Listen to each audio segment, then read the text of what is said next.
morning, everyone. My name is Lindsey Eaton, and I am 22 years old.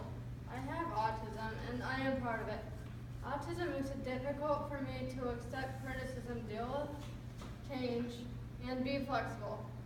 Autism makes me driven to chase my dreams and pursue my goals. When I have a goal put in front of me, I work tirelessly to chase it down and perform the action steps to achieve it. One of my current goals is to learn how to pass all of my public transportation probes. The steps needed to make this dream a reality are to reach out to staff about scheduling probes, plan where I am going, and confidently and safely use Uber or the bus on my own. When I was a student at Scottsdale High School, and my teacher by the name of Alicia McGovern, who helped me know nothing was impossible. Ms. McGovern was right there for me up until I graduated from Scottsdale High School. When the time came for me to graduate from Scottsdale on May 22nd, 2014, I remember the moment after the ceremony when I broke into tears crying and was asked by some of the teachers what was wrong, and I said I did not want to leave Chaparral. Alicia told me I would do great things. I am achieving greatness, so look at me today. I have a job at Christ Lutheran School that I love as I get to interact with kids who are in preschool and educate my coworkers about autism and the Southwest Autism Research and Resource Center.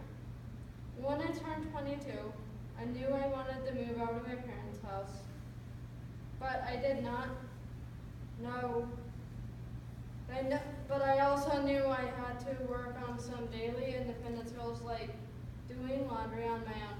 I started to work on independence goals with the help of my parents and respite provider Elaine Hilton. Elaine came up with how to do visuals or how to do laundry. Once I worked on these goals for a while, I approached my parents in discussion with how I wanted to move out of their house. They did not know where I'd move.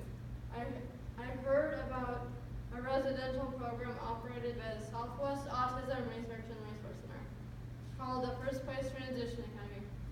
How did I hear about this amazing program? I had watched a video of my friend Ian speaking at the SARRC breakfast about his experiences in May 2015. Once I heard Ian's speech, I knew I wanted to see this program in person, but was nervous to tell my parents as I did not know what the outcome would have been. We toured First Place over Labor Day weekend this year, and I met some of the students and staff in person. Because of my past involvement in SARRC programs, I already knew two of the staff members who would be helping out with the program. I remember when I discovered they were helping out, I was excited to see them again. The students welcomed me with open arms, which made me feel special, feel accepted. Ironically, Ian, who I talked about earlier in my speech, is one of my closest friends in the program, even though he is a sophomore and I'm a freshman in the program. As soon as I toured the program and met the director, I knew I wanted to live there. We filled out the application and I got offered an interview. I was asked questions like, what do you like to do in your spare time? And I answered those questions openly, which helps me learn to spot in the program. During the interview, the director of the program, Paige, and I really connected. We talked about our similarities. We love country music, love kids, and love to sing. Where I got accepted, I remember my reaction. I was so excited. It took a few minutes for reality to set in that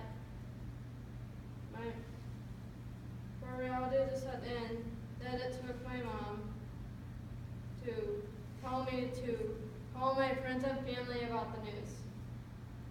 A few weeks after that, I met my roommate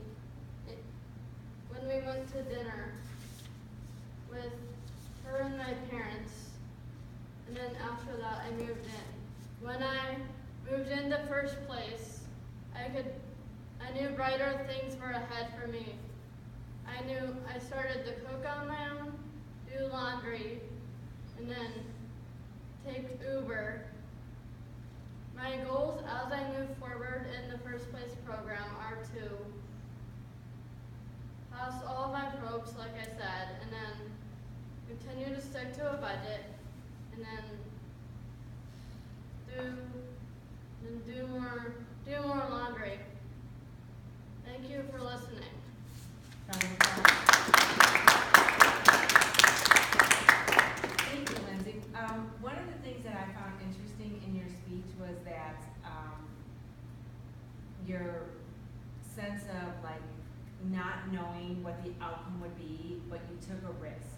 For instance, when you said that you watched that video and you talked to your friends about it, or you talked to your friend Ian, I believe, or saw Ian in the video, you talked to your parents and you did not know how they would respond. You were afraid how they would respond, but you took that risk. So that's a pretty big jump, right?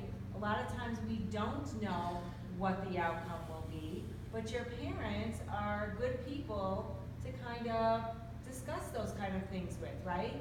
They're safe people to discuss the pros and the cons, the good things and maybe the challenges that would go along with that.